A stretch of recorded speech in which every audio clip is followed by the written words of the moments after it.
लेकिन अगर एक से जो आपका रिपीटिंग यूनिट्स है, मोनोमर, एक पॉलीमर चेन फॉर्मेशन में डिफरेंट मोनोमर यूनिट्स यूज हो रहे हैं, जो डिफरेंट टाइप के मोनोमर मिलके आपको बना रहे हैं, that it is a copolymer.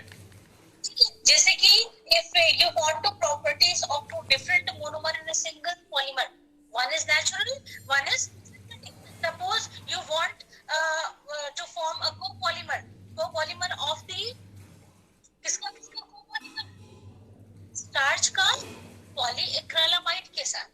तो पॉलीएक्रिलामाइड और स्टार्च दोनों को कंबाइन कर दिया, there is a one polymer starch co polyacrylamide.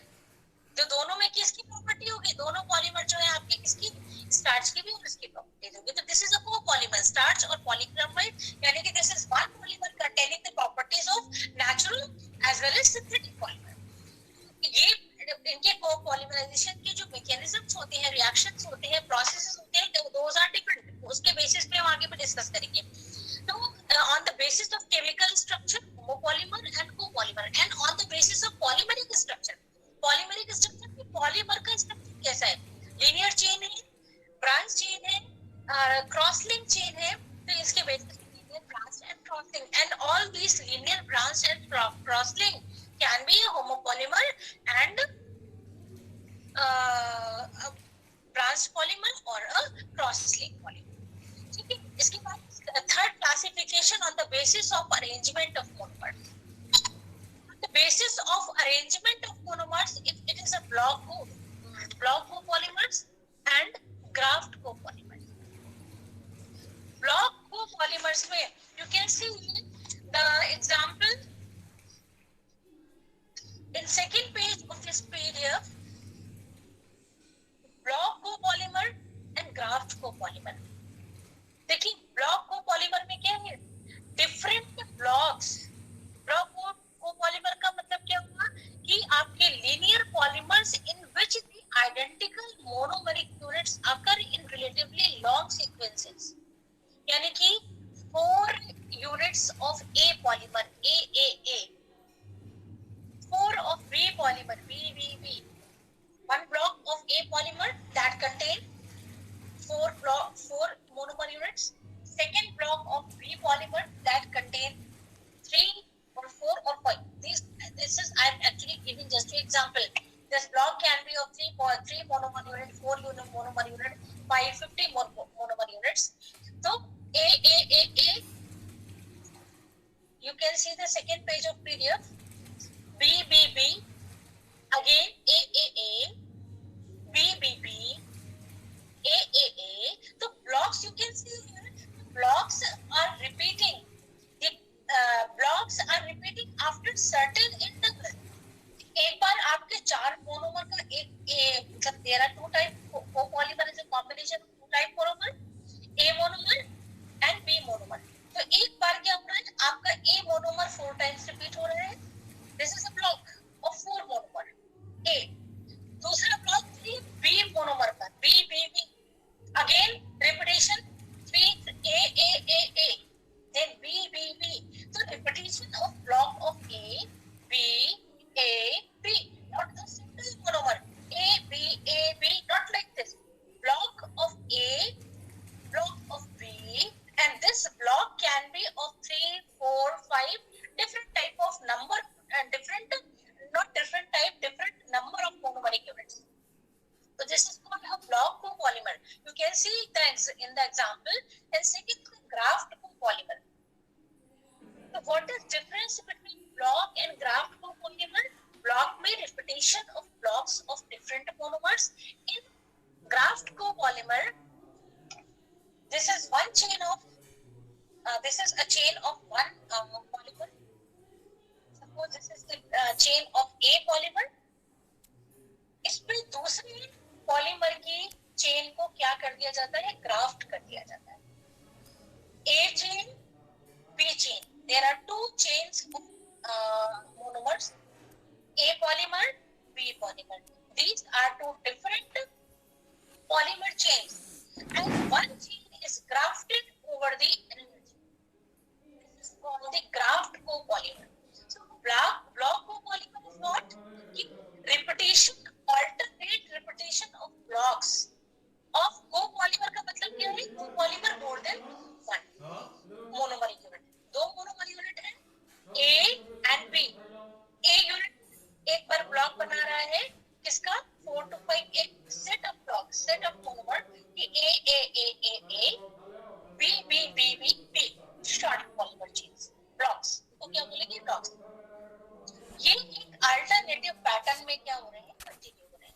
ए का ब्लॉक, बी का ब्लॉक, ए का ब्लॉक, सी का ब्लॉक, ठीक है। जब लेकिन ग्राफ्ट कोपॉलीमर में one polymer chain is grafted over the second polymer chain. So this is called the grafting. So graft polymer will look like a branch structure. So graft polymer, you can see in the example that the graft polymer will look like a branch structure, whereas a block copolymer will be a linear structure. ठीक है। इसके बाद जो next classification है that is the on the basis of thermal behavior आपको बता दिया, thermoplastic, thermosets, on the basis of ultimate form भी आपको बता दिया, plastic, elastomers and fibers. इसके बाद नेक्स्ट है आपको on the basis of tacticity. On the basis of tacticity, polymers are three types: isotactic, symbiotic and atactic. So first of all, question arises, what is the tacticity? Tacticity is the spatial arrangement of monomer units in the space. कि जो monomer units है उनका space में कैसा arrangement है. So you can see the third page of polymerization mechanism, PDF which I have sent you on your class group. Isotactic, symbiotic and atactic. Here is an example of propylene. Propylene CH3 CH double bond CH2. Propylene. तो polymer chain कैसे बनेगा? CH3 group. It is shown in the figure. CH CH2 CH CH2. It is a growing chain. Double bond. Grow कहाँ से करेगा? जहाँ पर double bond होगा. क्योंकि double bond से ही यहाँ पर ही आपको क्या मिलेगा? Bifunctionality मिलेगी. तो ग्रोथ चेन की कहां से होगी? CH और CH2 से, और CH3 ग्रुप को ये CH CH2 हो गया, CH3 को ये स्ट्रेट, ये ऊपर वाला ग्रुप है आपका CH3, ठीक है। चेन ग्रो कर रही है every time CH3 is on all. तो ये CH3 ग्रुप जब आपके कहां पर होंगे? When all the side groups, जो भी साइड ग्रुप्स हैं, एक तो चेन ग्रो करेगी, ग्रो कहां से करेगी? जहां पर एक्टिव साइड जनरेशन की पॉसिबिलिटी होगी, जहां पर एक्टिव स्पीशीज जो है वो अटैक करेगी। चेन की ग्रोथ हमेशा वहां से होगी, और कहां से होगी? जहां पर डबल बॉन्ड या ट्रिपल बॉन्ड। तो चेन हमेशा वहीं से ग्रो करेगी। फाइनल पॉलीमराइजेशन की अगर बात करेंगे तो चेन की ग्रोथ हमेशा डबल बॉन्ड से, जहां पर फंक्शनैलिटी स्टार्ट होगी वहीं से चेन ग्रो करेगी, और रेस्ट ग्रुप जो होंगे उनको साइड ग्रुप कंसीडर करेंगे। तो अगर जो साइड ग्रुप्स हैं आपके, if all the side groups on the monomers lie on the same side of carbon chain, ये आपका पॉलीमर चेन चल रहा है बैकबोन। अगर ये सारे साइड ग्रुप जो है वो एक ही साइड पर है कार्बन चेन की, पॉलीमर चेन के, then the polymer is termed as isotactic polymer. So you can see the example of propylene CH3 CH double bond CH2. तो CH3 ग्रुप को साइड ग्रुप मान लिया, चेन कहां से ग्रो कर रही है? CH और CH2 से polymer chain will grow. CH3 group सारे कहां चले गए? एक साइड पे। अगर इसी चेन के CH3 group, all the CH3 groups are on same side of carbon chain, वो ऊपर नीचे कहीं पर भी हो सकते हैं, कार्बन के सेम साइड पर है, then the polymer is termed as isotactic polymer.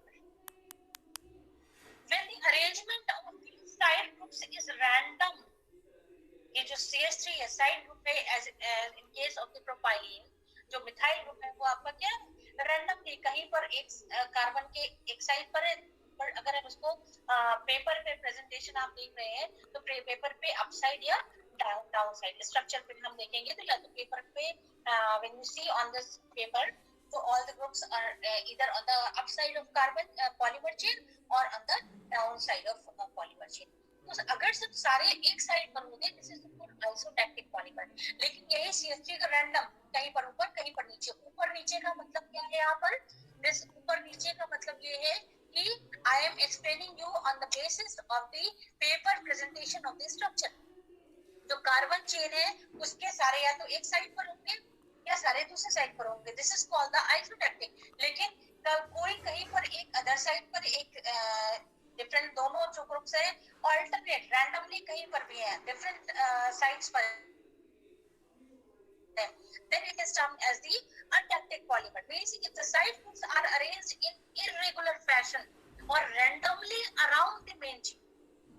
When the arrangement of this random or arrangement of the side groups is random or in irregular fashion, then it is called as atactic polymer. Third type is the syndiotactic. Syndiotactic means if the side groups are arranged in an alternate fashion. Paper पे one is on upside and downside, upside downside. तो दोनों group जो है alternating है, alternate जो है वो fashion में है arrange group, then it is called the syndiotactic polymer. So atactic means if the side groups are arranged in irregular fashion or randomly around the polymer chain, it is called the atactic. Chain कौन सी? जो main chain आपकी grow कर रही है. It is called the atactic polymer. When it randomly arranged atactic polymer, when all the groups monomer lie on the same side of main chain, it is called the isotactic polymer. And when in alternate fashion, it is called the syndiotactic polymer. Okay, so this is all about the classification. Now come to the functionality. What is functionality? Functionality means it is the number of reactive sites in any molecule. किसी भी molecule में कितने reactive sites है, it is called the functionality. And for a substance to act as a monomer, it must have two reactive sites. कोई भी substance जिसको monomer की तरह behave करना है, it should have at least two reactive sites. Or in other words, you can say that it should have a functionality of at least two. और ये functionality किस form में हो सकती है? It can be in the form of presence of functional group or in the form of the double or triple bonds. तो functionality देखिए क्या ये कितना, या तो function जो replaceable groups में present हो, या फिर क्या हो, bonds हो जो break होके दो free active sites जो है वो provide करा पाए for the chain growth. अब आपको इस पॉलीमर की चेन जो होती है वो ग्रो करने के लिए दो तरफ से जो है वो बॉन्ड होना जरूरी है. दोनों तरफ से बॉन्डिंग तभी, तो इसीलिए कम से कम क्या होनी चाहिए, फंक्शनलिटी या रिएक्टिव साइट्स 2 होनी चाहिए, तभी वो स्पीशीज मोनोमर की तरह बिहेव करेगी. और only monomers are capable to form the polymers. अब अमोनिया मॉलिक्यूल को या HCl को पॉलीमराइज नहीं कर सकते. क्यों? क्योंकि उनमें सिंगल बॉन्ड है, तो रिएक्टिव साइट्स अवेलेबल नहीं है. तो जब सिंगल बॉन्ड है तो उसको रिएक्टिव साइट अवेलेबल करने के लिए बॉन्ड को ब्रेक होना पड़ेगा, तो वो रेडिकल में कन्वर्ट हो जाएगा. ठीक है, आयंस में कन्वर्ट हो जाएगा. तो इसलिए तो कम से कम डबल बॉन्ड होना चाहिए. Double bond ions. और जैसे आपका एग्जांपल अगर आपको दे तो एसिटिक एसिड है. एसिटिक एसिड में क्या है, CH3COOH. तो रिप्लेसेबल ग्रुप कौन सा है? Only one. इसकी फंक्शनलिटी वन है. तो एसिटिक एसिड कभी भी पॉलीमर फॉर्म नहीं बना सकता, पॉलीमर जो है वो नहीं बना सकता है. तो it can never behave like a monomer. दूसरा तो बात करें ethyl alcohol. Ethyl alcohol also has one functionality, OH group. One OH group is replaceable group, functional group one. तो it will never behave like a monomer unit. But ethyl glycol, CH2OH दोनों CH2 के side पे क्या लगा हुआ है, एक एक OH ग्रुप लगा हुआ है. दो functional group means replaceable functional group means functionality 2. तो इथाइल ग्लाइकॉल आपका क्या बनाता है, पॉलीइथाइलिन ग्लाइकॉल. आप लोगों ने पॉलीमर का एक्सपेरिमेंट भी शायद किया होगा. तो इसमें हम लोग मॉलिक्यूलर वेट डिटरमिनेशन करवाते हैं लैब में. किसका? पॉलीइथाइलिन ग्लाइकॉल का. कैसे? इथाइलिन ग्लाइकॉल ने पॉलीइथाइलिन कैसे बनाया? Because it has two functionality. Behave like a monomer. It is capable to form a polymer. ये आपका हो गया polyethylene glycol. It has two functionality. Same in case of lactic acid. Lactic acid क्या है? CH3, CHOH, COH. OH group and COH group. Two functional group. Functionality 2. ये भी आपका polylactic acid है. Tartaric acid. Tartaric acid में कितने functionality? 4. COH, CH2, CHOH, OH group और 4 carboxyl. तो क्या हो गई? Functional 4 functional groups. Functionality is 4. ठीक है. So a compound assumes functionality because of the presence of reactive functional groups. समझ में आया कि a compound assumes functionality because of the presence of reactive functional group like OH, COH, NH2, SH, etc. And the number of functional groups present in a compound defines its functionality. कितने functional group present है, it defines its functionality. ये हो गई functional group की बात. But there are some compounds which do not have any functional group, but capable to form polymer. कैसे?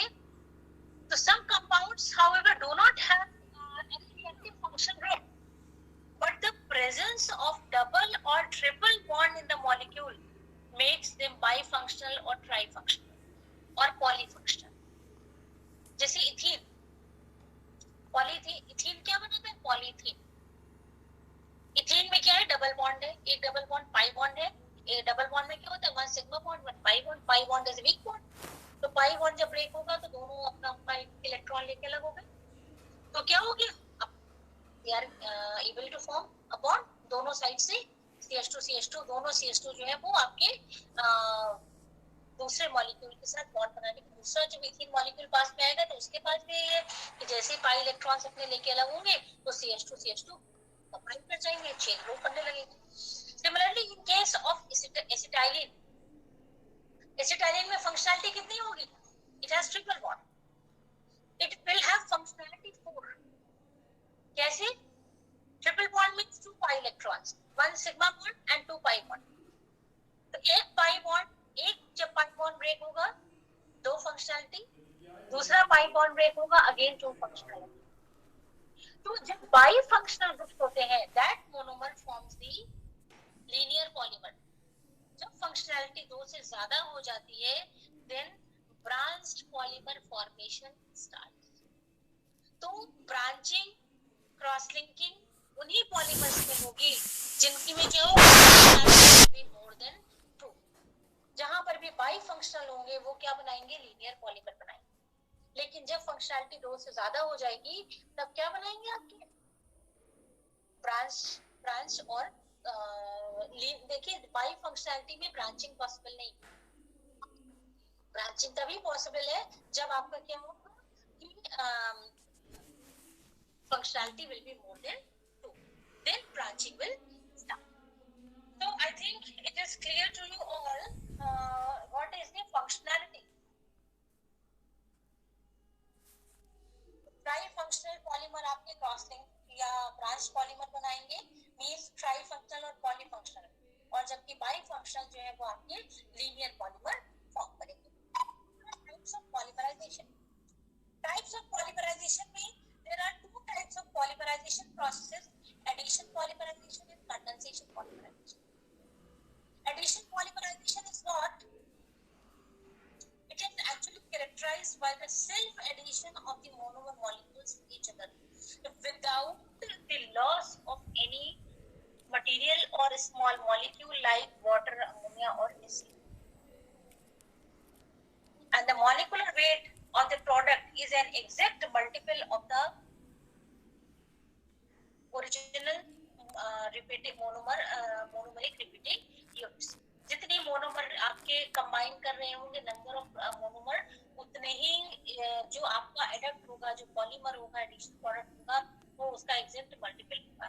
तो molecular weight भी जो होगा एग्जैक्ट मल्टीपल होगा रिपीटिंग यूनिट्स के molecular.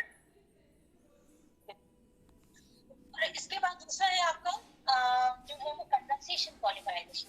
Condensation takes place with the liberation of any small molecule or material during the formation of a polymer species. So addition polymerization में देखिए when we come to the mechanism of addition polymerization. So addition polymerization occurs in 3 steps: chain initiation, propagation and termination. Termination is also called the removal of active centers. So chain initiation step actually involves the two sub-steps. Pehla, generation of active species. Second sub-step of initiation is the attack of this active species to the monomer species, one of the monomer species. जो सबसे पहले क्या बात आती है, initiation step. Initiation can never be, it means or you can say that any polymerization reaction can never be initiated without adding initiators. What are initiators? Initiators are the chemical compounds which actually produce the active species by the action of heat or by the action of light. तो ये जब तक आप initiator add नहीं करते हो तब तक कोई भी पॉलीमराइजेशन रिएक्शन स्टार्ट नहीं होता है. तो इनिशिएशन का first step, active generation of active species that actually occurs by the action of heat or light over the initiator. Initiator is a chemical compound. Second sub-step of initiation, this active species will attack to the one of the reactant monomer reactant species. So it will make the monomer active. Monomer को क्या कर देगा? Activate कर देगा. So now this monomer will behave like an active species. You can see in the examples. Next step is the chain propagation. Chain propagation में second monomer will come to the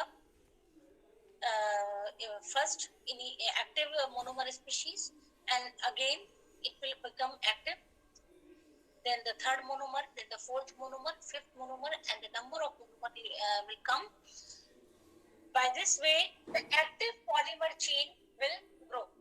This polymer chain is always activated due to the action of active species at the initiation step.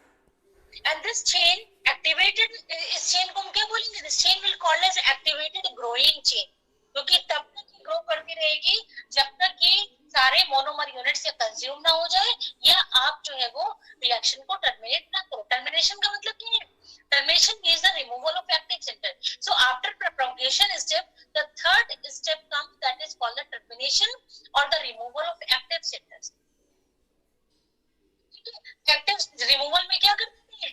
या तो दो growing chain को combine कर देंगे या एक hydrogen atom कहीं दूसरे से लेकर, इस पे क्या होता है किसी भी, अभी आपको तीन प्रोसेस बताएंगे, coupling, disproportionation and chain transfer, जिसमें कि बेसिक टर्मिनेशन का पर्पस क्या है? Termination, what is termination step? जो हमारी एक्टिवेटेड ग्रोइंग चेन है उस एक्टिव स्पीशीज को ब्लॉक कर दें. जैसे ही आप एक्टिव स्पीशीज को ब्लॉक कर देते हो तो चेन ग्रो करना स्टॉप हो जाता है. ठीक है. So this process of addition polymerization is brought about by three methods: free radical mechanism, ionic mechanism, free radical mechanism and ionic mechanism. आयनिक में भी दो है आपके, एनायनिक एंड कैटायनिक. और जो थर्ड टाइप आता है आपका कोऑर्डिनेशन मैकेनिज्म. कोऑर्डिनेशन से क्या बनते हैं? कोऑर्डिनेट पॉलीमर्स कौन से होते हैं? Coordinate polymers are the syndiotactic, isotactic and atactic polymers are the coordination polymers.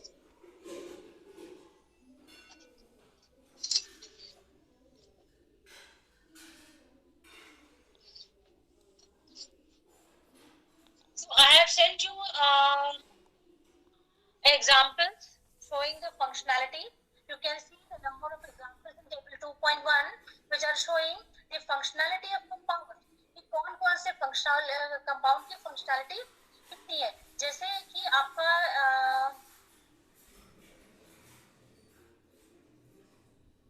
phenylian diamine. Phenylian diamine में क्या है? 2 amino groups. The functionality is 2. Benzoic acid functionality is 1. Tricarboxylic acid functionality is 3. Malonic acid functionality is 2. It contains 2 carboxylic group. Amino acids are bifunctional. Amine and COH group. These are the bifunctional. इसीलिए amino acids combine होके क्या बनाते? ठीक है. So lactic acid bifunctional. Malic acid trifunctional. Tartaric acid tetrafunctional. Hydroxyglutamic acid tetrafunctional. So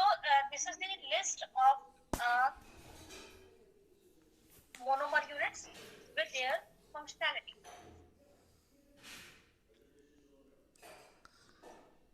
इसके बाद chain polymerisation discuss कर रहे हैं. चेन पॉलीमराइजेशन, जैसे कि आपको बताया कि chain polymerisation, addition polymerisation is also called as chain polymerisation. तो कौन से ग्रुप्स जो है which undergo chain polymerisation? So chain polymerization is characterized by a self addition. That's why it is called the addition polymerization, or self addition of the monomer molecules to each other. No byproduct is formed. And the bifunctionality is provided by the double bond present in the monomer. So the compounds containing reactive double bonds can undergo a chain polymerization or addition polymerization. Addition polymerization is also called as chain polymerization. ठीक है, chain polymerisation को जो आपको addition polymerization बताया, it is also called as chain polymerisation. तो कौन से compounds containing reactive double bonds can undergo the addition polymerization.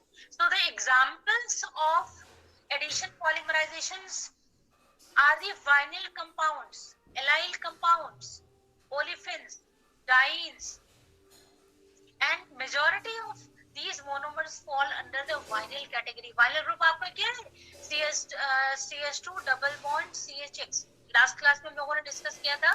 CH2 double bond CHX is the vinyl category. तो ये जितने भी आपके किसमें आते हैं, आपके चाहे वो ओलिफिन्स हो, डाइन्स हो, these all comes under vinyl category. So that's why this chain or addition polymerization is also termed as vinyl polymerization. So I have sent you a table in which number of vinyl monomers are given, which actually undergo the addition polymerization reaction. We'll start with the देखिए, जिस addition polymerization is possible or brought about by three methods: free radical, ionic means cationic, and anionic or coordination polymerization. So in next class we'll start with the free radical addition polymerization.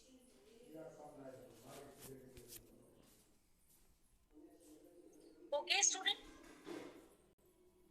So I am going to over the class. If you have